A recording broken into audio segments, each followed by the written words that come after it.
వాళ్ళు కానీ పిల్లలుంటే నేను ఒకటి కొత్తగా ఆలోచిస్తున్నాను, విడిపోకుండా కలిపాలని.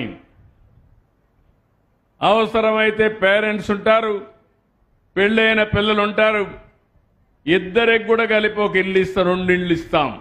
ఒక గోడ కామన్గా కట్టి 2 ఇండ్లు ఒకటే ఇచ్చి కుటుంబాలని విడగొట్టాలని కొంతమంది ప్రయత్నం చేస్తారు. కుటుంబాలని కలపాలని నేను ప్రయత్నం చేస్తాను.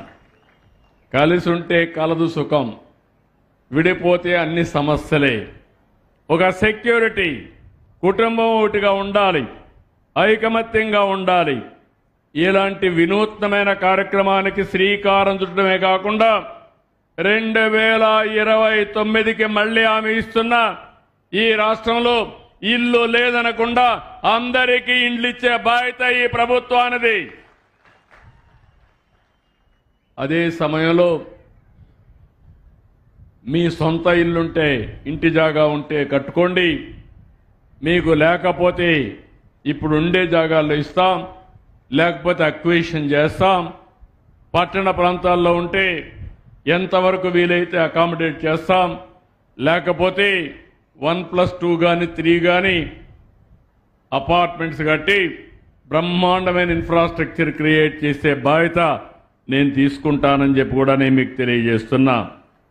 ఇవన్నీ కూడా చేసి ఈరోజు నేను ఒకటే మిమ్మల్ని అందరినీ కోరుతున్నాను, ఇంటి జాగా లేని వాళ్ళు లేకుండా చేస్తాను, అందరికి ఇస్తాం, ఇండ్లు కట్టిస్తాం, ప్రతి ఒక్క ఇంటికి కరెంట్ ఇస్తాం, ఇంటిపైనే సోలార్ కరెంటు తయారు చేసుకుని పేదవాళ్ళైతే ఉచితంగా 100% ఎస్సీ ఎస్టీలకు ఇస్తాం, బీసీలకైతే సబ్సిడీ ఇస్తాం.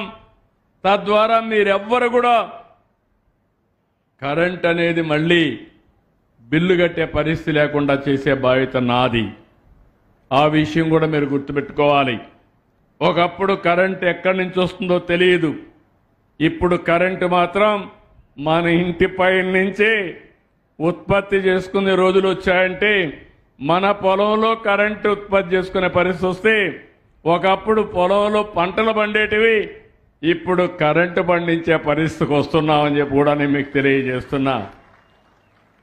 ఒకప్పుడు నేను పవర్ సెక్టర్లో రిఫార్మ్స్ తీసుకొచ్చాను 99లో, 2004లో మీరందరూ కూడా నన్ను దానివల్ల మంచి జరిగితే హర్షించకుండా ఆ రోజు ఓడిపోయే పరిస్థితికి వచ్చాం. కానీ ఈరోజు మీరు చూస్తే నేను తీసుకొచ్చిన రిఫార్మ్స్ కానీ, తర్వాత సోలార్, ఎండతో కరెంటు సరఫరా చేయడం, గాలితో కరెంటు తయారు చేయడం, నీటితో కరెంటు తయారు చేయడం, ఇవన్నిటికీ ఎక్కువ ప్రాధాన్యత ఇచ్చాం. అదే గ్రీన్ ఎనర్జీ. ఈరోజు ఎలాంటి మన ప్రాంతంలో ఈ యొక్క పొల్యూషన్ లేకుండా ఇవన్నీ వచ్చే పరిస్థితి వస్తుంది. నిన్న మొన్న కొంతమంది వచ్చారు, మా పొలంలో మేము కరెంటు ఉత్పత్తి చేసి మీకు ఇస్తే మీరు తీసుకుంటారని అడిగే పరిస్థితికి వచ్చారు. నాకంటే ప్రజలు తెలివి మీరిపోయారు. నేనన్నాను, అవసరమైతే రెగ్యులేటర్ కమిషన్ పెడతా, ఎవరైనా అలాంటి వాళ్ళు వస్తే మీకంతా ఏ రేట్ ఇవ్వాలనో ప్రైవేటు వాళ్ళు తయారు చేసి ఏ రేట్ ఇస్తారో ఆ రేటు రైతులకు కూడా ఇచ్చే ఏర్పాటు చేస్తామని చెప్పి కొత్త పాలసీ తీసుకొస్తున్నా. రైతులు మీరు గుర్తుపెట్టుకోవాల్సింది, హార్టికల్చర్ ఇక్కడ పూలు కూడా వేశారు, చాలా సంతోషం. అది కూడా వస్తాను నేను, ఏం చేయబోతాము ఈ నియోజకవర్గానికి. ఎవరైనా రైతుల ముందుకు వచ్చి కరెంటు ఉత్పత్తి చేస్తా ఉంటే మీ యొక్క పంప్ సెట్ కరెంటు కావాలంటే ఉచితంగా ఇస్తాం, మీరు పెట్టుకొని మీరు వాడుకోవాల్సిన కరెంటు వాడుకోండి. అవసరమైతే మీ ట్రాక్టర్కి కూడా ఈవీ పెట్టి ఛార్జ్ చేసుకోండి, మీ కారుకు కూడా ఛార్జ్ చేసుకోండి, మీ ఇంటికి కూడా వాడుకోండి. అప్పటికి కూడా మీకు ఏదైనా ఇదే మిగిలితే గ్రిడ్కి ఇవ్వండి. మీకు అవసరమైతే మళ్ళా గ్రిడ్ నుంచి కరెంటు తీసుకోమని మిమ్మల్ని కోరుతున్నా. రాబోయే రోజుల్లో ప్రతి ఒక్క వ్యక్తి కరెంటు ఉత్పత్తి చేసే వ్యక్తి కావాలి. నిన్నటి వరకు వినియోగదారుడు, ఇప్పుడు ఉత్పత్తిదారుడు అని చెప్పి నేను మీ అందరికీ విజ్ఞప్తి చేస్తున్నా. అది మీ చేతుల్లో ఉంది, దాన్ని మేనేజ్ చేయడం నా చేతుల్లో ఉంటుంది.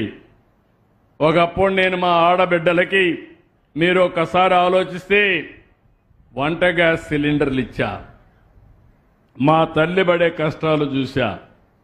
సగం సమయం ఆ జీవితం అంతా నేను ఎమ్మెల్యేగా ఉన్నా మంత్రిగా ఉన్నా కిచెన్లోనే ఉండేది. అవన్నీ చూసిన తర్వాత కళ్ళలో నీళ్లు వచ్చేటివి, అంటే కన్నీళ్ళు వచ్చేటివి. ఆ పొగంతా పోయి అనారోగ్యం